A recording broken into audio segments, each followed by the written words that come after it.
저는 오늘 내가 다시 너를 세우리니 내가 다시 너를 세우리니 라는 제목으로 예레미야 31장의 말씀을 전하도록 하겠습니다. 오늘 본문은 저희가 14절까지 읽었는데 분량상 9절까지 말씀을 전하고 나머지 이 말씀은 추후에 또 나누도록 하겠습니다. 오늘 말씀의 키워드는 다시 세우시는 하나님입니다. 저를 따시죠. 다시 세우시는 하나님. 그렇습니다. 그래서 주제가 뭐냐면 무너진 우리의 삶을 다시 일으켜 세우시는 그 하나님을 바라봐라. 그 하나님을 기대하라 라는 이 주제가 오늘의 말씀입니다. 여러분, 때로 우리가 살다 보면 건강이 무너질 때가 있죠. 또 소중한 관계들이 정말 어쩔 수 없이 무너지는 일들이 있습니다. 더 심각한 것은 우리의 믿음이 무너질 때가 있고 또 삶에 대한 어떤 의욕과 용기와 희망이 무너질 때가 있습니다. 그러나 오늘 말씀을 기억하십시오. 오늘 하나님께서는 우리의 무너진 삶을 다시 일으켜 세우시는 하나님이라고 말씀하시는 것입니다. 우리의 삶의 모든 무너진 자리를 가지고 하나님 앞에 나아가 그 하나님의 손길로 말미암아 그 재건하시고 다시 일으키시는 하나님의 능력을 경험하는 오늘 이 자리가 되기를 축복합니다. 오늘도 역시 예레미야의 회복의 메시지, 축복의 메시지가 이어지고 있습니다. 여러분, 그런데 어떻습니까? 예레미야는 그렇게 공수표 날리듯이 이 축복의 말씀을 함부로 하는 선지자가 아니라는 것을 우리가 계속 살펴봤습니다. 그럼에도 불구하고 오늘 본문에 보면 이 희망의 메시지, 이 소망의 메시지가 겹겹이 반복적으로 나타나고 있습니다. 이 말씀을 그래서 우리는 더욱더 무거운 무게감으로 느끼게 되는 것이죠. 하나님께서 얼마나 이 이스라엘 백성들을 향한 회복과 구원을 바라시고 또 이루시길 원하시는지 오늘 우리의 본문을 말씀을 통해서 알게 되는 것입니다. 아직 헤쳐나가야 할 고난과 어려움의 시간들이 남아 있습니다. 그러나 그럼에도 불구하고 오늘 재차 강조해서 이 30장부터 이 마지막 예레미야서까지 하나님은 예레미야를 통해서 언제 이 심판과 또 이 두려운 말씀을 하셨는가처럼 회복과 희망과 소망의 메시지를 주고 계시는 것입니다. 무슨 말씀입니까? 너희들의 앞날 가운데 어려움이 있겠지만 또 반드시 너희들이 넘어야 할 인생의 고비들이 있겠지만 그 모든 과정 가운데 너희들이 두려움으로 마냥 패배감과 또 절망감으로 그 시간들을 지내기를 원치 않는다는 거예요. 하나님께서는 하나님의 때에 또 어떤 인생의 고비와 또 역경과 또 연단의 과정들을 허락하시지만 그 모든 과정 가운데서도 하나님의 감추어진 뜻이 있음을 깨닫고 그 과정 가운데 오히려 그럼에도 불구하고 하나님께서 반드시 역전시키시고 또 회복으로 인도하실 것들을 바라보면서 기대감과 소망 가운데 그 시간들을 보내기를 원하시는 것입니다. 한 해를 시작하는 저와 여러분의 삶 가운데 달력이 바뀌었습니다. 그러나 많은 부분에 있어서 달리 변화되지 않았다는 것을 보게 되는 것이죠. 우리의 연약한 육신과 또 이 세상과 이 사회 가운데 드리워진 이 어둠의 그늘과 또 이 어둠의 전망들은 크게 달라지지 않았습니다. 그럼에도 불구하고 하나님께서 이 세상 가운데 살아갈 우리들에게 오늘 요구하시는 것은 그 시간을 절망감과 패배감과 또 불안과 두려움으로 보내는 것이 아니라 하나님이 주시는 기대와 또 소망으로 그 시간을 희망 가운데 열어가기를 견디기를 응원하시고 격려하시는 것입니다. 그래서 오늘 1절 말씀 가운데 하나님께서는 이렇게 말씀하시는 것이죠. 우리 1절 말씀 한번 같이 읽겠습니다. 시작. 여호와의 말씀이니라. 그때 내가 이스라엘 모든 종족의 하나님이 되고 그들은 내 백성이 되리라. 아멘. 고난 중에도 하나님의 때를 기다리는 그 회복의 때를 소망하는 하나님의 백성이 되어라 라고 권면하는 것입니다.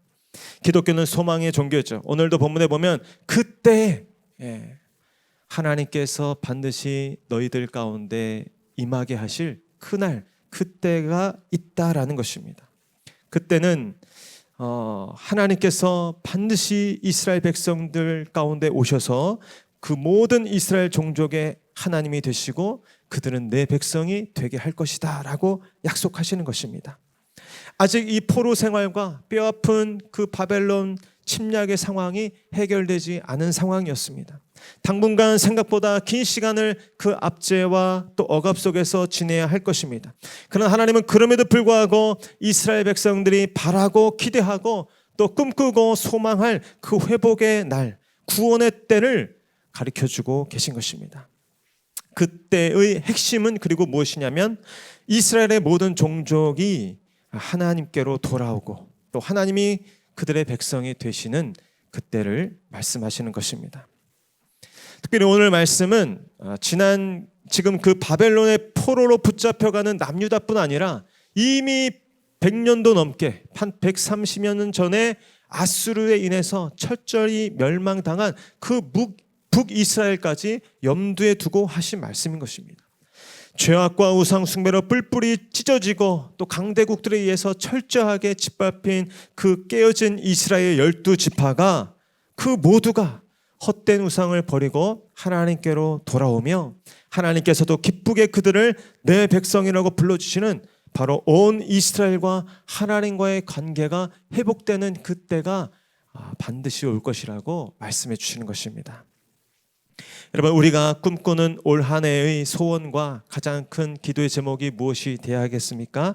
그것은 바로 언제나 하나님과의 관계가 우리의 소원과 기도의 제목이 되어야 할 줄로 믿습니다. 하나님과의 그 관계의 회복을 경험하고 그 깊이와 너비와 높이를 경험하는 올 한 해가 되기를 소원합니다.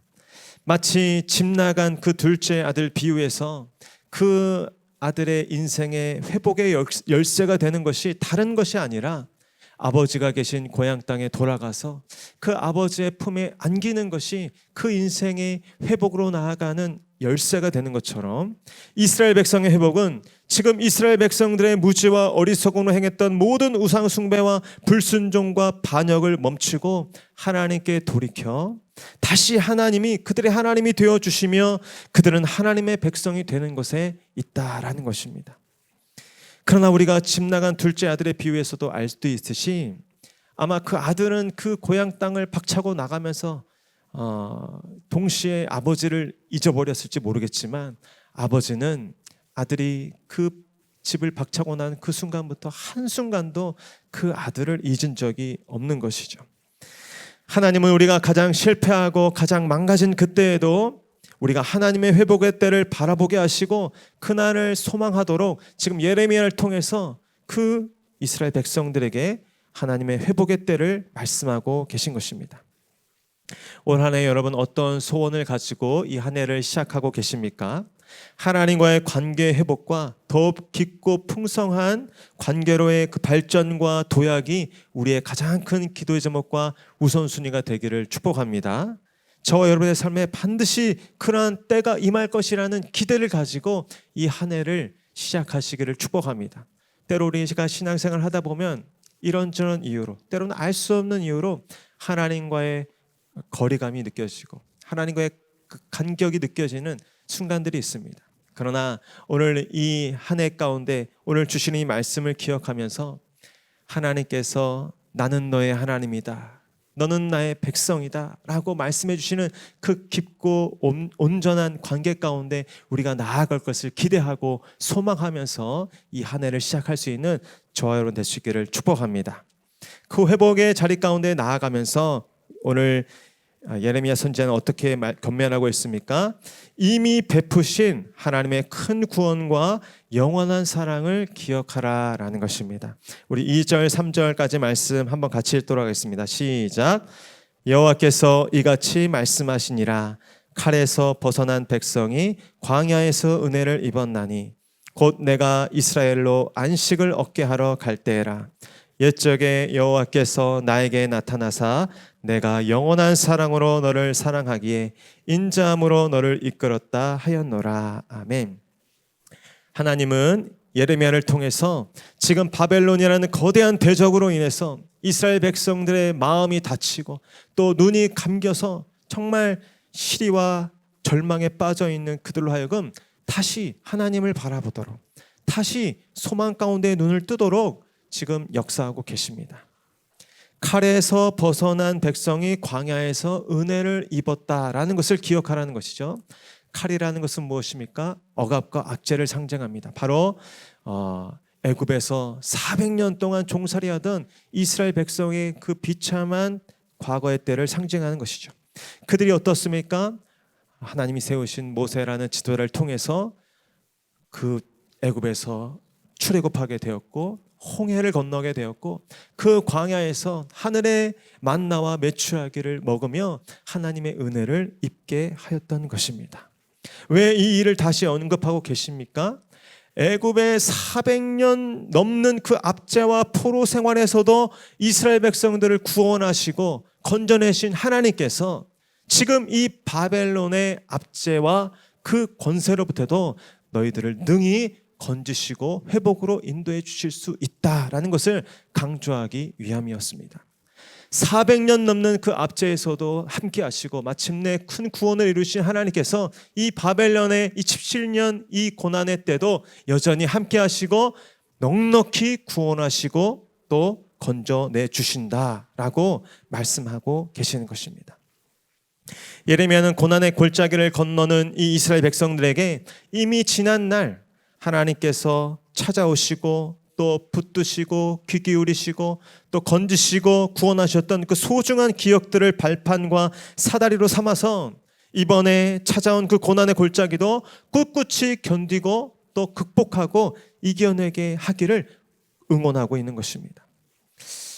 저희도 돌아보면 정말 스스로 생각에는 다 끝났다, 정말 완전한 실패다라고 여겨지는 인생의 그런 수렁에 빠졌던 경험들이 다 있지 않습니까?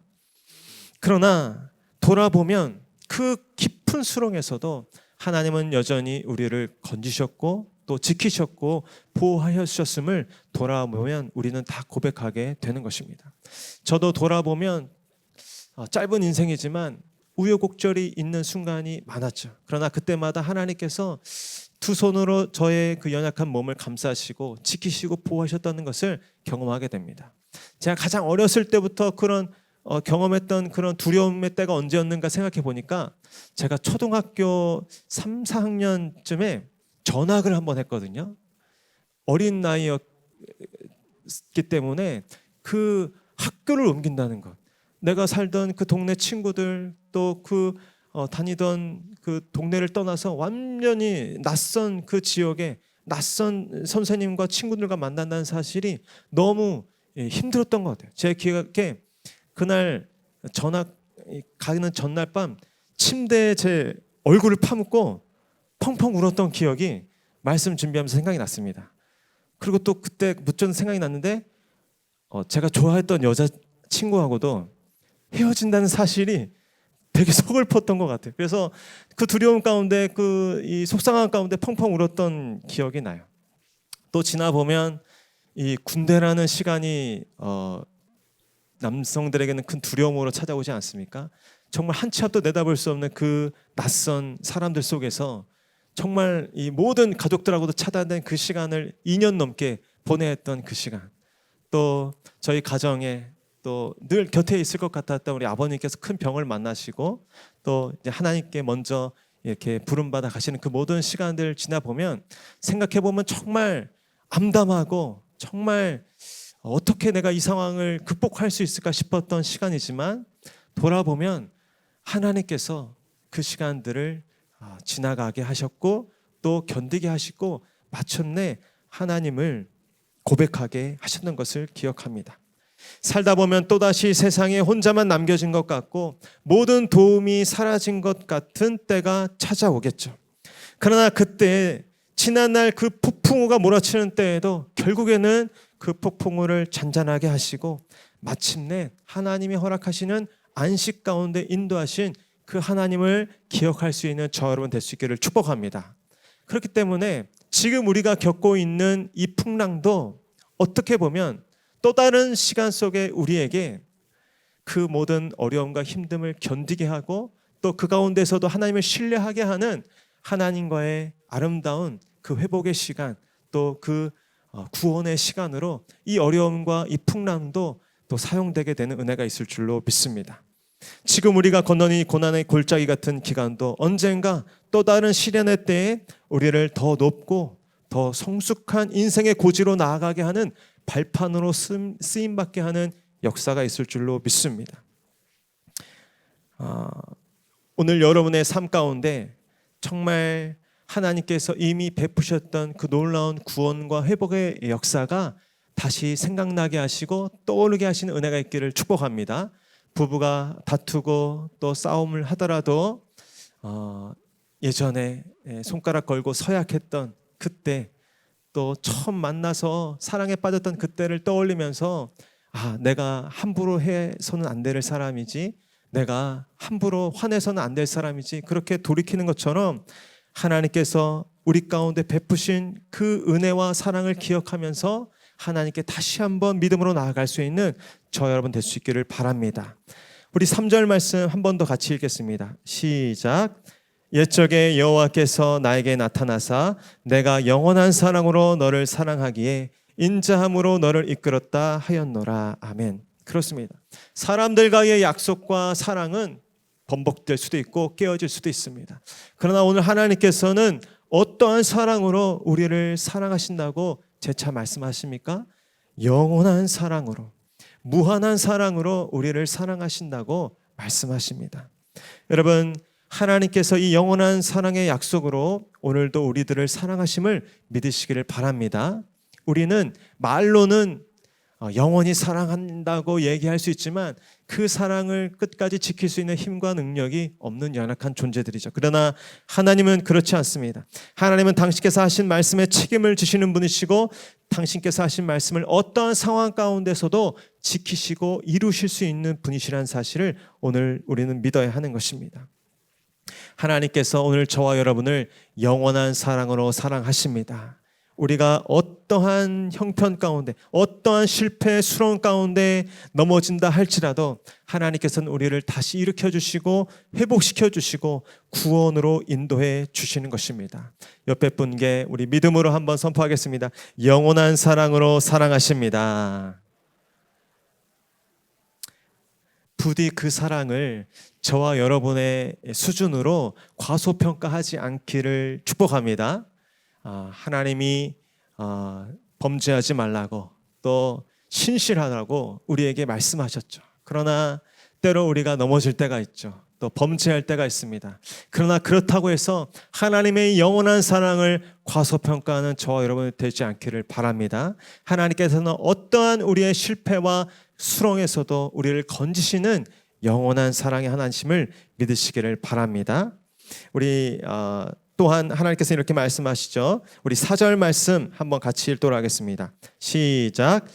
처녀 이스라엘아, 내가 다시 너를 세우리니 내가 세움을 입을 것이요 내가 다시 소고를 들고 즐거워하는 자들과 함께 춤추며 나오리라. 아멘. 하나님께서는 회복의 말씀을 재차 새로운 영어로 말씀하십니다. 멸망한 이스라엘도 다시 세우시는 그 하나님을 기대하라고 말씀하시는 것이죠. 오늘 제목 말씀처럼 이스라엘을 다시 세우겠다고 약속하십니다. 다시 세우신다는 말씀은 무슨 뜻입니까? 이미 무너진 상황이라는 것이죠. 황폐한 지금의 상황이라는 뜻입니다. 정말 그렇습니다. 이스라엘은 사실 전혀 희망이 보이지 않는 때였습니다.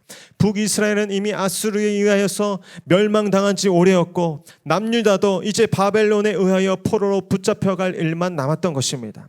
그리고 사실 이 모든 일은 스스로 우상 숭배와 불순종의 길을 걸었던 이스라엘 민족의 죄악 가운데 있었던 것입니다. 그러나 그렇게 망가질 대로 망가지고 짓밟힐 대로 짓밟힌 그 이스라엘을 향해 오늘 하나님은 어떻게 말씀하십니까? 처녀 이스라엘아, 이렇게 말씀하십니다. 너는 그럼에도 불구하고 내게 존귀한 자다, 내 정결한 신부다 라고 불러주시는 것입니다. 이미 믿음도 다 잃어버리고 성전도 다 파괴되고 왕과 고관들도 다 포로로 붙잡혀간 그 실패할 대로 실패하고 망가질 대로 망가진 그 가늠한 백성들을 향해서 오늘 하나님은 처녀 이스라엘아 라고 그 존귀한 이름을 불러주시는 것입니다. 하나님께서는 그 백성을 얼마나 존귀하게 여기시며 또 그 훼손된 지경이 어떠하든지 하나님께서는 그를 다시 순결한 백성, 정결한 자녀로 불러주시고 그의 온전한 회복과 구원을 약속해 주시는 것입니다. 여러분 기억하십시오. 저와 여러분이 얼마나 망가졌든지 또 얼마나 부정하든지 얼마나 추하게 더럽혀져서 냄새나든지 상관없이 저와 여러분을 존귀하게 여기시고 영원한 사랑으로 사랑해 주시는 분이 하나님이심을 믿으시길 바랍니다. 우리의 자녀들이 바깥에 놀다 보면 이 흙먼지에 뒹굴다가 들어올 때가 있잖아요. 이 눈이 오는 날 같은데 막 눈덩이에서 막 놀다 보면 엉망이 돼서 들어옵니다. 그러나 어떻습니까? 비록 옷이 더럽혀졌을지언정 그 자녀는 여전히 우리의 눈에 넣어도 아프지 않은 사랑하는 자녀인 것입니다. 설령 오물에 빠져서 온몸에 악취가 난다 해도 그 자녀를 향한 우리의 사랑에는 전혀 차이가 없는 것입니다. 물로 빨리 씻기고 옷도 벗기고 또 다시는 그런 일을 하지 말라고 혼도 내겠지만 어떡합니까? 아무리 그렇게 흙탕물에 빠져도 그 아이는 우리가 배 아파 낳은 소중한 둘도 없는 자녀인 것입니다. 하나님은 전쟁으로 폐허가 되고 모두가 포로로 사로잡혀서 이스라엘도 다시 세우시고 다시 일으키시고 오늘 다시 춤추게 하시는 하나님이시라는 사실을 믿으시기 바랍니다. 내 평생에 이 하나님이 함께 하시면 여러분 믿으십시오. 못 일어날 실패의 자리가 없고 못 헤쳐나올 절망의 수렁이 없다는 사실을 여러분 믿으시길 바랍니다. 그 사실이 우리에게 힘과 용기가 되는 것입니다. 오늘 북이스라엘과 남유다는 전쟁의 상황 가운데 있었습니다. 모든 성읍이 폐허가 되고 불타버린 잿더미 상황과 그 지경 속에서도 오늘 하나님은 이 놀라운 구원과 회복의 약속을 주시는 것입니다. 저와 여러분의 상황이 어렵고 정말 괴롭지만 이 전쟁의 상황보다 심각한 분들이 계십니까? 저와 여러분의 현재 고난이 전쟁의 상황보다 심각하진 않을 것입니다. 하나님은 이 전쟁의 폐허 속에서도 다시 희망을 노래하게 하시고 다시 그들로 춤을 추게 하시는 분이라는 사실을 믿으시고 어떠한 상황 속에서도 다시 세우시고 회복하시는 그 하나님의 능력을 바라보시기를 축복합니다. 5절 6절도 이어서 한번 같이 읽겠습니다. 시작. 내가 다시 사마리아 산들에 포도나무들을 심되 심는 자가 그 열매를 따기 시작하리라. 에브라임 산 위에서 파수꾼이 외치는 날이 있을 것이라. 이르기를 너희는 일어나라. 우리가 시온에 올라가서 우리 하나님 여호와께 나아가자 하리라. 아멘. 오늘 이 부분에서도 또 다른 말로 회복을 말씀하십니다. 바로 일상의 기쁨과 영적 예배의 회복을 이루실 하나님을 바라보라라는 것입니다. 하나님은 사마리아 산들에 다시 포도나무를 심게 될 것이고 심는 자가 그 열매를 취하게 될 것이라는 약속을 주십니다. 여러분 사마리아가 어디입니까? 이미 130여 전에 멸망당한 그 북이스라엘의 수도가 바로 사마리아입니다. 근데 그 사마리아 땅 가운데 주권을 회복하고 그 땅 가운데 이스라엘 백성의 상징이라고 할 수 있는 그 생명과 기쁨의 나무로 상징되는 이 포도나무를 다시 심게 하신다는 것입니다. 그 일상의 회복을 약속해 주시는 것이죠. 그리고 무엇보다 그 뒤에 나오는 구절이 중요하죠.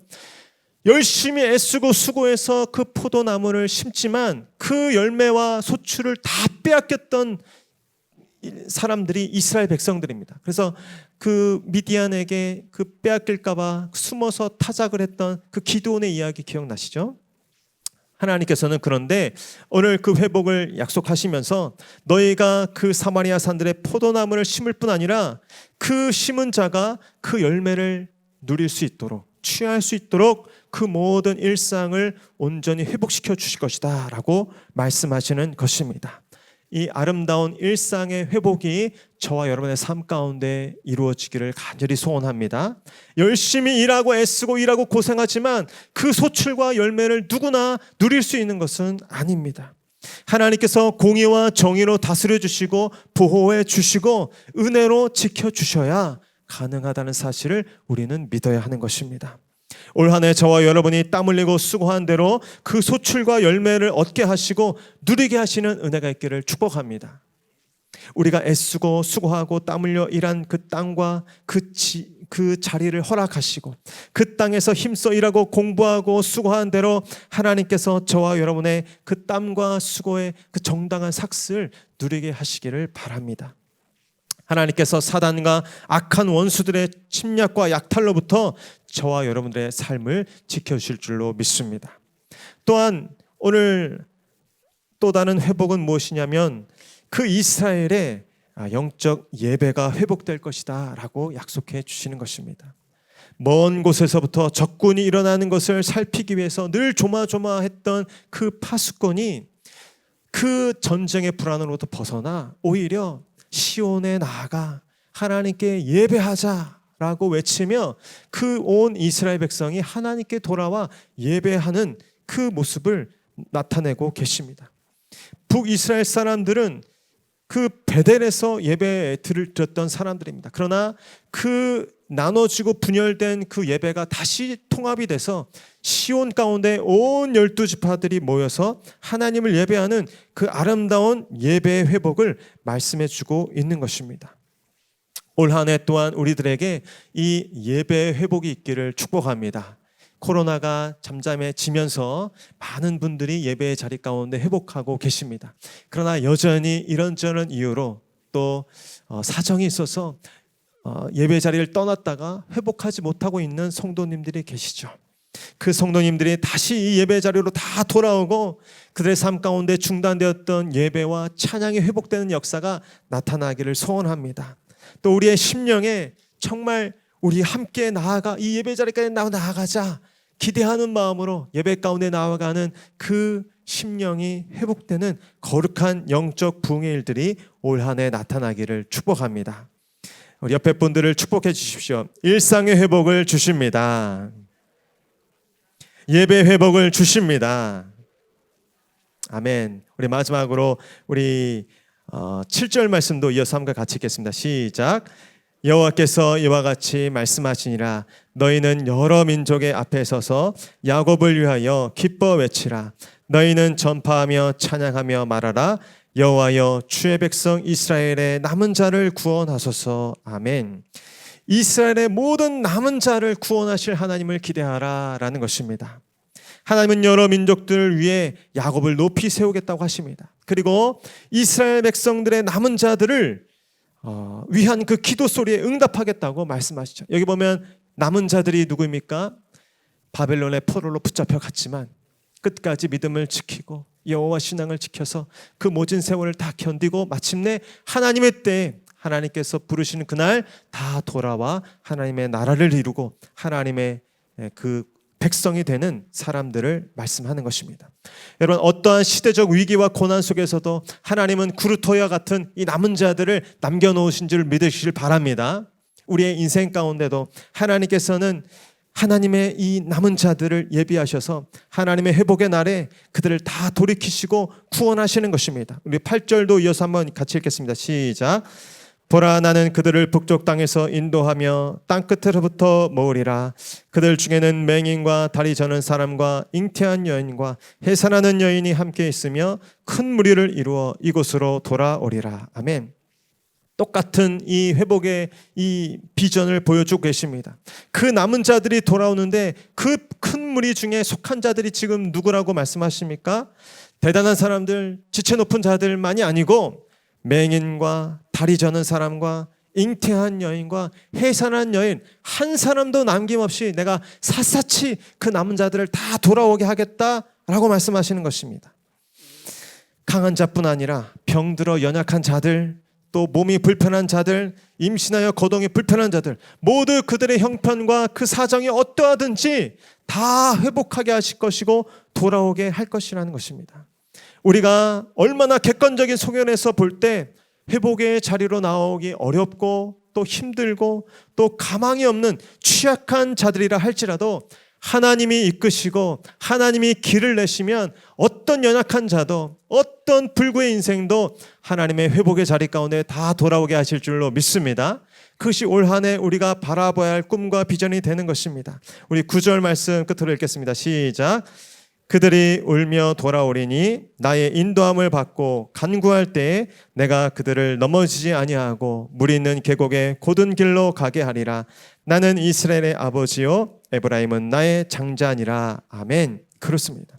하나님이 길을 내시고 하나님이 인도하시면 저 땅끝 가운데 있던 자들도 몸이 불편하고 또 도저히 회복할 수 없는 상황 가운데 있는 사람들도 하나님께서 다 불러내시고 다 길을 내셔서 그들을 인도하시고 건지시겠다는 하나님 아버지의 열심을 보게 되는 것입니다.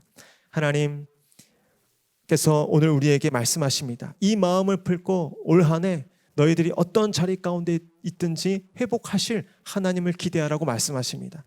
또한 우리에게 사명을 주십니다. 우리 교회가 이 하나님의 마음으로 우리의 사역의 대상들을 바라보는 폭을 넓히라는 것입니다. 우리 교회가 이렇게 열방 가운데 아직 남아있는 자들을 한 사람도 빠뜨리지 않고 주님 품으로 돌아오게 하는 일에, 그 고든 길을 내는 일에 올 한 해 쓰임받기를 축복합니다. 그래서 세상의 관점으로는, 세상의 형편으로는 도저히 회복될 수 없다고, 도저히 가망이 없다고, 도저히 일어설 수 없을 것이라고 여겨졌던 그 사람이 하나님의 능력을 힘입어 우리 교회가 세상 곳곳에 열방 가운데 낸 그 고든 길을 힘입어 그 백성들이, 그 맹인과 다리 젖는 자들이 주님의 회복의 길로 나오는 은혜가 있는 올 한 해 되기를 축복합니다. 하나님께서는 고난 중에도 이 회복의 때를 바라보라고 우리에게 말씀하십니다.